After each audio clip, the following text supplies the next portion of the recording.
guys. Welcome to segment 2 of Big Sis Advice. We tried to record this morning, went to the sunrise. Woke up at 5. Wanted it to be all nice. Got our coffees, and the recording was just wind. Straight wind. That's all you could hear. And the waves, yeah. Wind and waves. It was a vibe. Yeah, we enjoyed it, but we did not want to put you through another video of background noise. Like our first one was traffic and beeping and a highway and all the things. So this one we wanted to be very much so nicer. Yeah. Or chill. So here we are, re-recording, but we are doing the same topic. We have been talking about this for a while.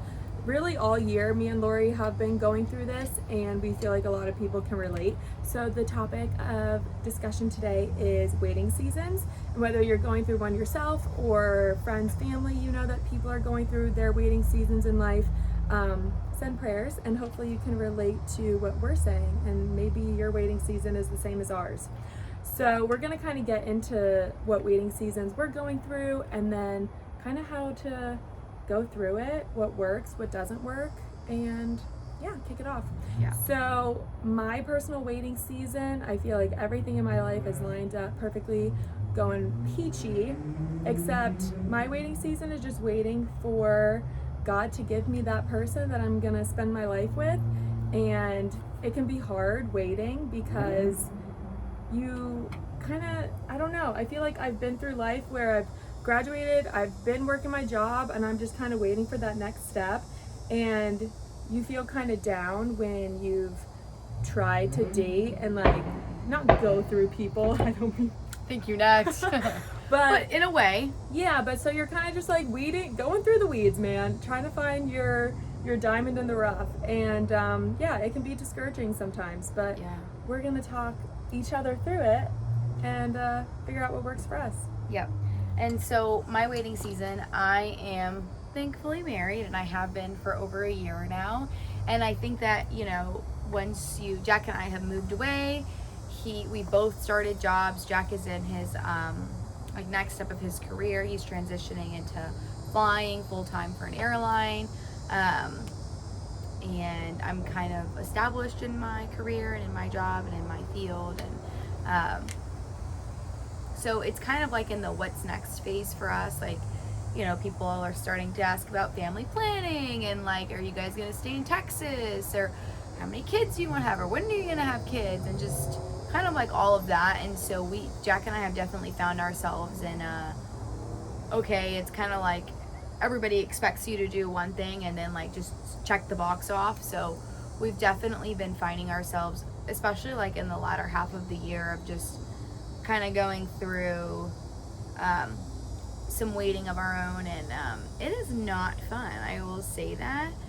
But I also think that the growth that I've experienced in my faith has been exponentially like propelled going through this season.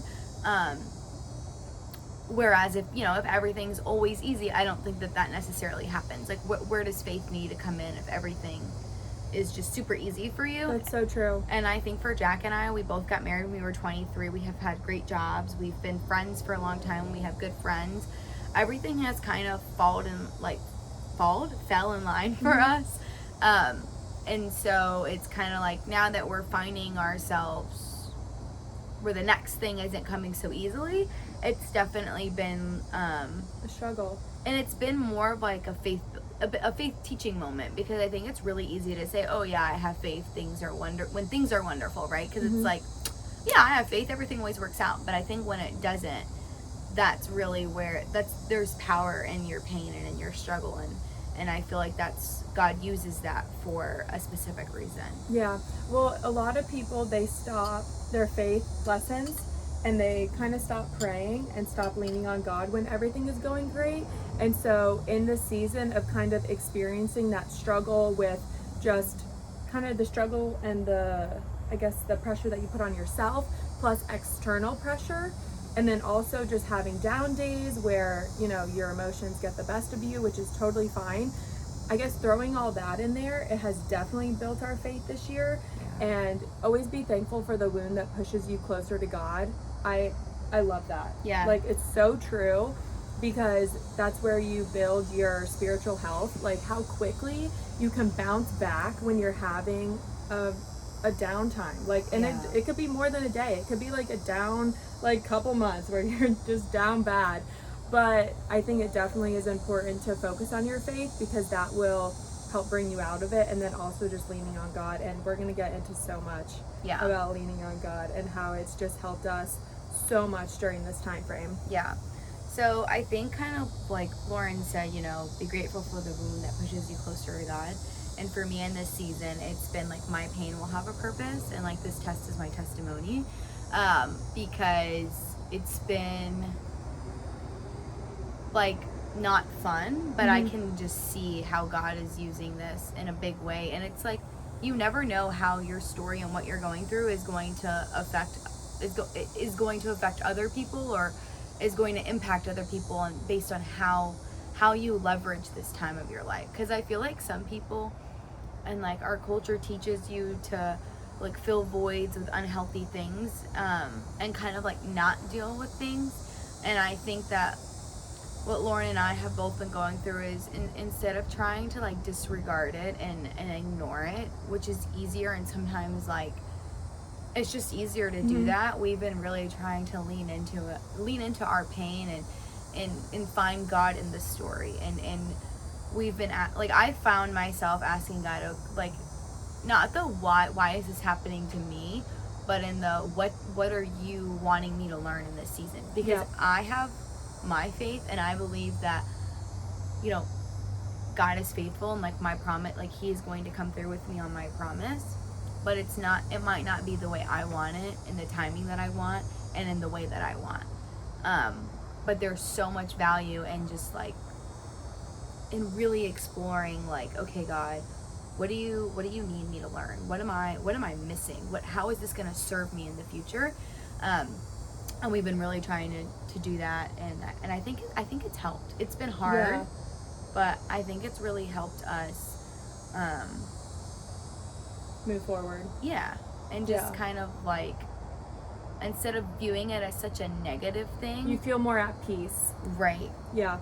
And so part of going back to what I was saying with what I always think is be grateful for the wound that pushes you closer to God, is I feel like our spiritual health and our faith this year, and just our trust in God, has grown so much this year. I found a church that I love in Tampa, and it's really, really helped me to lose the control that I try to put on the situation, where I'm trying to do it myself. I think that my way is better than God's way, when that's so not true, and what I want may not be what God wants for me. And so really just like losing those thoughts that I've had, and just really just diving into faith, focusing on God, and just knowing that what he wants for me will never ever pass me, has given me so much peace.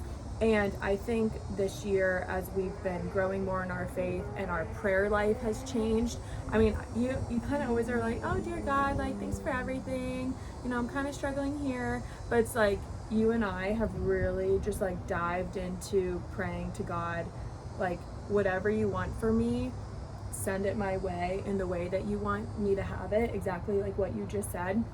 And it's so much less of us, like I, it's like, what do you want for me? What, like, whatever you have for me, whatever your will is for my life, like, please, you know, like, do it in your way and your timing. And it's so hard to release that, because I'm such a type A planner, like not like controlling, but like just like I like everyone likes a little bit of control, and it's just like not knowing is like has been hard for me. And so just trying to find peace and using this time to focus on myself and know that I'm aligning myself to be the person that I want to be, mentally, emotionally, physically, focusing on myself, financially, like all the things. And it's really helped me. And just also focusing on mindset I think is the biggest part of this, and that's where faith comes into play, because like we said, you can have down days, and that's totally fine. Like, we always tell each other, if we're having a bad day, like, feel your feelings, like, have a bad day, don't try to push it to the side, like you said, and fill the voids with things that are not in alignment with who you want to be and where you're going.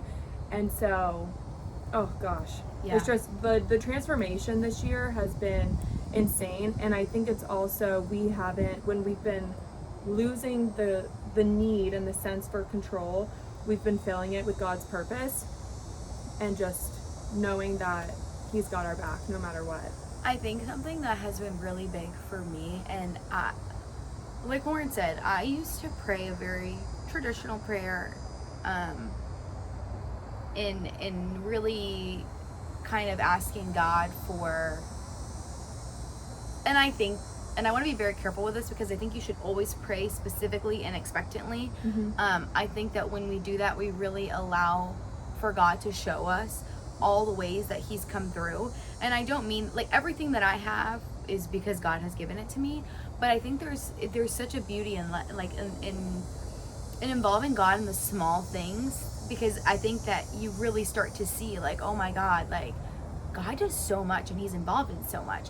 But I think I went through something earlier this year where I was like, I couldn't control it. There was nothing that I could do that was going to change the outcome of my situation. And, scientifically there was nothing I could do, but I remember praying like, God, I mean, you're a God of miracles. You can do, no matter what any doctor says or this, you can do anything. And I remember just praying like, not my will be done, but your will be done. And the only other time I can remember specifically praying that was when I was kind of in that season of my life where I was like looking for a spouse, and I was like, because I had built up all these walls and barriers of specific things that I wanted my husband to be. And I remember just like saying, okay, God, like I want it to be what you want it to be. And So then hard. literally out of nowhere, I've known Jack for like maybe 6, 7, 8 years. I can't remember the exact time I met him. And then it just became so obvious to me that he told me that he thought I was going to be his wife before we even started dating. It was very intentional. Between the day that he asked me out to when we were married, I think it was 10 months. So it was very quick. And I had prayed for that. I prayed, God, I want the next guy that I date to tell me that he wants me to be his wife, like right off the bat, which is a crazy prayer to pray. But I think I was just kind of so fed up with previous men that I dated. So I was just like, and was doing it my way. And so I say that to say that I said that again this year, and I feel like I'm finding myself continually saying that prayer. And I find myself saying like, less of me, God, and more of you. Change what's within me that is not in alignment with your will and your word, and fill me with your spirit and fill me with your word, and help me live my life in a way that is pleasing and honoring to you. Because then I know when I'm living in God's will and his plan for me, everything else is going to be so much easier. Yep. And that's not to say that you're not going to have hard days where you're like, why is this happening? Like, this is so, or like, it's really easy to get into that, oh, well, somebody has this, and like, why isn't it happening for me? Yeah. Why is it easy for them and not for me?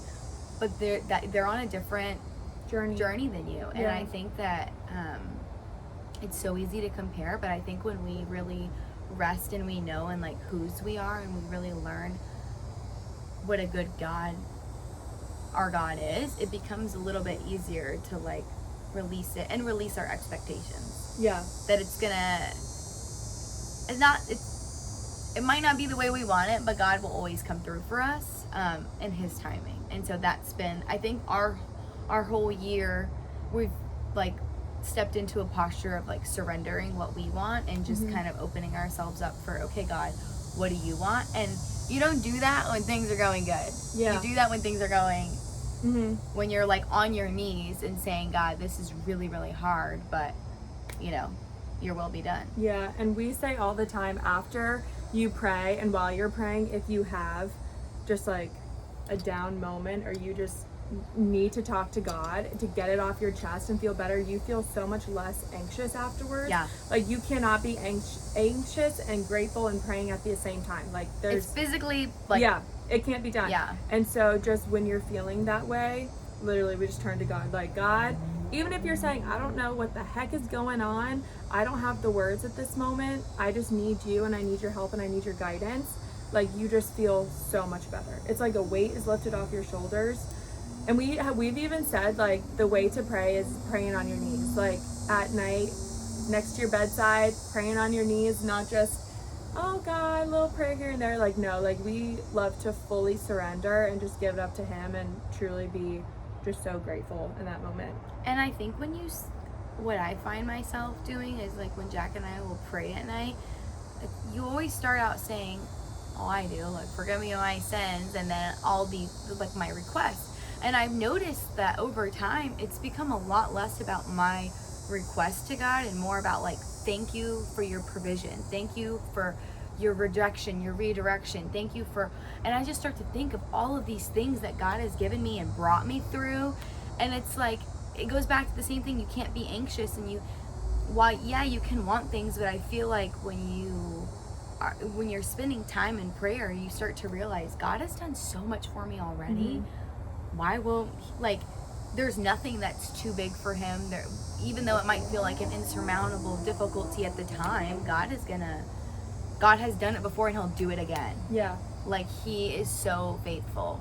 So I feel like, but I feel like you don't really recognize that when you're not serious and intentional about spending time with the Lord, and when you're not in the right talking to mindset. him. Yeah.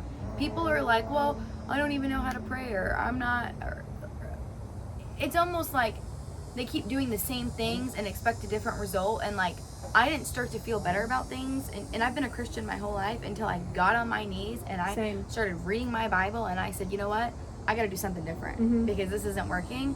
And I feel so much, while the pain is still there and things are still heavy, I feel so much lighter. Oh my gosh, that literally, I cannot tell you how much I relate to that, because I have healed so many parts of me this year just from pouring myself into church and praying. And it's so noticeable. It is. You last year to you today is a completely different person.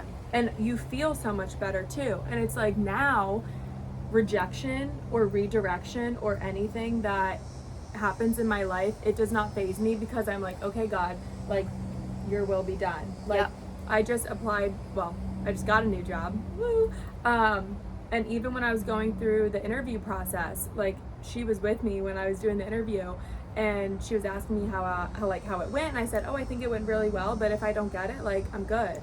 Like, what's for me is for me. Yeah, and it will never pass me by. Like, we say that all the time. Yeah. But it's so true. Like, and even with like people who I think may be a partner or a potential partner, or like whatever. It's just like, if it doesn't work out, then it doesn't work out, and on to the next. But also, like, it's not for me. Yeah. So there's so much peace in that. Will always open the right doors for you, and if it's not opening, it's either a not right now or a not this way, but it's not that. I think sometimes Christians, we believe, oh, why are you silent? Why am I not, like, nothing's moving. Nothing's moving. But God is working, like, in the silence. God is moving in the silence. It might not be the way you want, and you might not be able to feel it at the moment, but like, well, I feel like that in those moments where you're starting to feel helpless and hopeless, that's when you really dig deep and you're like, what can I do? Yeah. And I'm just going to focus on me. And we have this whole thing has been like, what to do when you're going through a waiting season and starting to feel that pressure and feel that hopelessness and wondering, why isn't this happening for me? It's happening for other people. Gosh, it goes back to your faith and just focusing on yourself and what you can do for you in that time. And also, it takes a lot of, what's the word? I don't know. It takes a lot of strength to be able to look inward too and be like, is there something that I need to work on that is that's blocking this from happening? Oh, for sure. Like, it's not just outside and God, I need you to work Change this, that and other situation. people need to change this. It's what do I need to do, because maybe I'm the block that's not letting it happen. 100%. And it's like,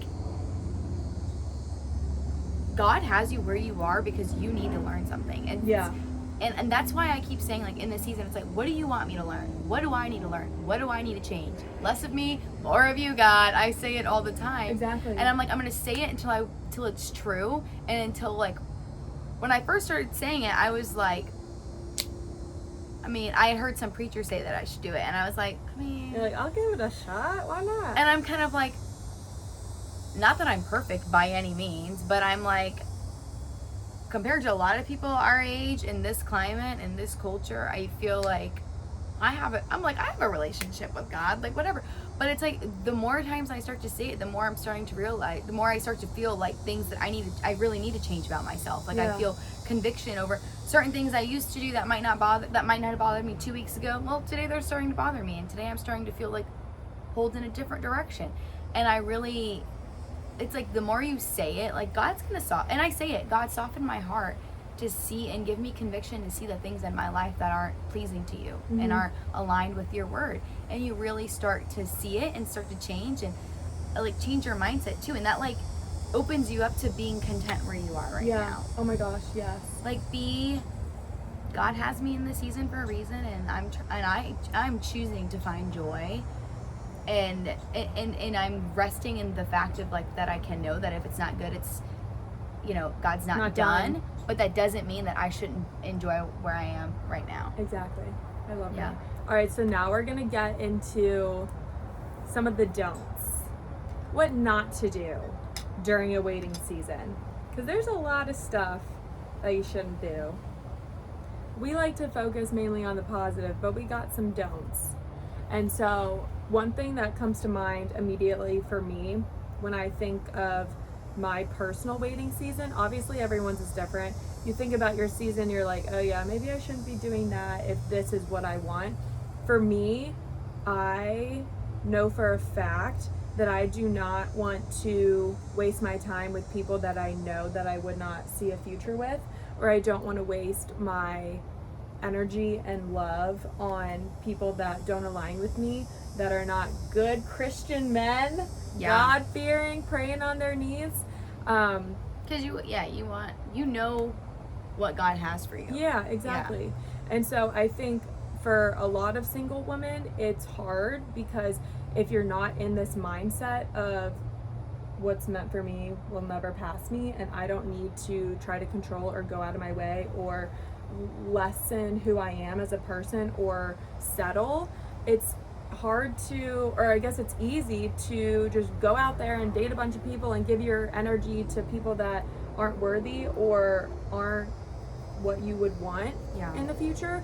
And so I think just staying really strong in your values and morals and what you want is huge, because a lot of people settle and honestly, like, they go through bullshit for the wrong people, and it's not the kind of energy that you would want to put out there at all. Yeah, and I think for me, thank God, I already found my life partner. But I think with that, I'm going to use kind of like my dad as an example, because like Lauren and I talked about this earlier, I don't want to waste the season that I'm in, and I want to be very intentional about how I'm spending my time and what I need to learn. Mm-hmm. My dad, I don't think he got married until he was 36. He could have used, he was the youngest of his siblings. There was a large gap. So he had nieces and nephews at the time that were already like 15. Mm-hmm. So he could have been so upset and just, God, why isn't this happening for me? And, you know, it's hard to see somebody else, and not that you're not happy for them, but like, why isn't it happening for me? But he turned that around, and he used it for good. He served the Lord for, I want to say, like 15 years as a missionary in all different parts of the world. He really became the man of God that I believe that he is today, because he used that time and he really started to understand and find joy in where he was at. He was totally not looking for a wife when he met my mom. He was in Guatemala for a short year to learn Spanish, because he was going to go to the rainforest in Colombia, South America, where they didn't speak any where they didn't speak any English, and he was going to need to speak Spanish. And he met my mom in an orphanage, of all places, and she was a volunteer teacher there. Mm-hmm. What are the odds of that? He was not looking for a spouse. He was not looking to... He was aligning himself with where he wanted to be and what he wanted to do, and God put that person in his life. And God brings you the opportunity when you are fully aligned. And they always say, like, oh, it happens when you're not expecting it. This is exactly what we're saying. When you align yourself and you just put yourself in that place of peace, and God brings you the gift. When you're like searching for God and saying, God, what do you want for me? I feel like things things will always just happen because you're ready, you're prepared. And like they have a wonderful marriage, and he is a wonderful husband, and I feel like it makes him appreciate my mom so much more, and being a husband and being a dad, because he went through that season. Like, and there's so many people in the Bible that go through those seasons too. Like Moses waited 40 years in the desert. Abraham and Sarah waited, I think, a long time, don't quote me, a long time to have Isaac. And so don't waste that season, you know. Yeah. Really tap into that and lean into that and just say, God, what do you want from me? Yeah, and I loved what you said earlier when you were saying, like, don't compare your journey to other people's journeys, because it's so hard to when you see things. Like, I don't know, like me, I have tons of friends that are having babies, getting engaged, getting married. You could be having people that are like them and their husband, they're moving, they have their life settled, they have their house, like all the things. You could be waiting on a job. You could see someone with your dream job and say, oh, I'm so much more qualified than them. Like, why is it happening for them and not me? But it's like you're on different journeys, and I think it's so powerful to still be happy for people and still share that light and love with others while you're still waiting. Because, I mean, if you pray expectantly and specifically, it's gonna come for you. If that's in God's will, obviously. But it's so much more powerful. So one, don't compare the journey. Don't get down about it. Like, still be happy for other people. And I think in that moment too. That's huge. I think sometimes we don't really know sometimes we share things with people and we don't know how other people are looking at us and how we're handling it, and saying, well, they're Christians, so, you know, like, they should be handling it XYZ. And I think as Christians, we have to do things a little bit differently because we do have faith. And so it's so easy to be like, oh, I want that so bad, and like, why them and not me? And it's like, but you have to step back and say, okay, God, like, I'm happy for them, and like, help me truly have a heart of contentment and like being happy, and not be upset, because you don't know who's watching you too, and you don't know who's gonna look at you and say, wow, their faith got them through this. And that's a hard thing to go through, and you don't know if that will make somebody else like turn to Jesus or like believe in him, or just go to you for. There are people that have gone through what I'm going through right now, and I look to them and say, okay, they're on the other side of it, and they have everything that I could want and more. And it's just, they felt the same way that I did. And I don't know, it's funny how God uses your story to help other people. And I think that while you can have those moments of doubt and fear and uncertainty, and don't let that become the posture of your heart, because I think that it's really easy to let yourself go. Yeah, don't let your waiting season become a wasted season. Yes. By any means. Use it to your advantage. See what you need to learn during that time, like we were saying. Like, maybe it's something internally that you need to work on to change, so that things start moving and you see God moving and shaking. But yeah, I'm very happy that we've definitely increased our faith this year, and definitely gave it all up to God and not tried to do it ourselves. Yes. Because it would have turned out way different. Yeah. And I mean, we're still going through it. We're still learning and definitely improving. We're definitely not perfect. We have our days where we text each other in the morning like, oh, I've been crying all day. Yeah. I mean, yesterday I was sad for like several hours, and I was like, you know what? I need to take a midday shower. I'm going to cry a few little tears, and I'm going to be okay. And it's going to be okay. And I think sometimes it's so easy to go and tell people and complain and to be sad. But it's like, I just need to go talk to God, and like, he's gonna.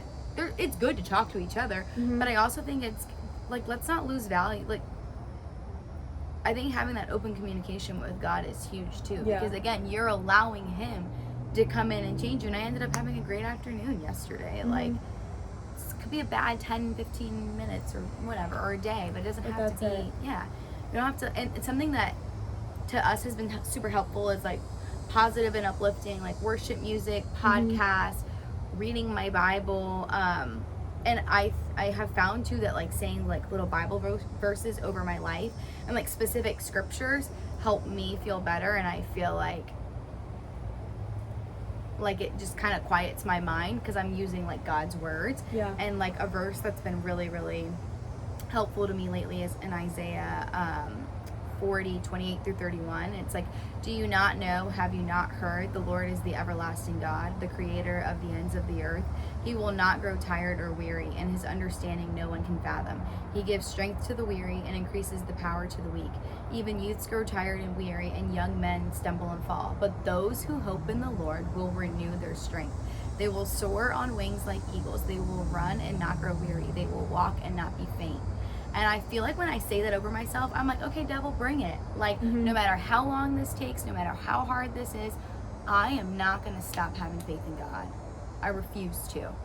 I don't know. It just, Well, when I read, that's it what just the gets me devil excited. wants. The devil wants you to stop praying. Steal, kill, and destroy. That's Exactly. the devil's, yeah.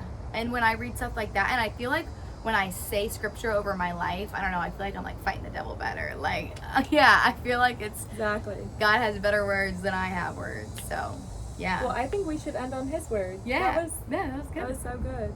Yeah. But yeah, so this is just, we've been wanting to do this episode and talk about this for a long time because we talk about this constantly. Yeah. And it's something that I think will just keep evolving and just helping us through life. Yeah. And just enjoying what God does bring to us, even if it's not what we're waiting for. Like, we still see his goodness every day. And you're living in a blessing that you prayed for years ago. Yep. And your worst day is somebody's best day. And I always say that to myself because I'm like, there's so much gratitude to be had. Like, even if my prayer never gets answered the way I want it to be answered, I'm still so blessed, and God is still good, and he knows why it all happens. Exactly. So, it's all good. We love that. Well, we Yeah. hope that you guys got something from this segment. We appreciate you so much.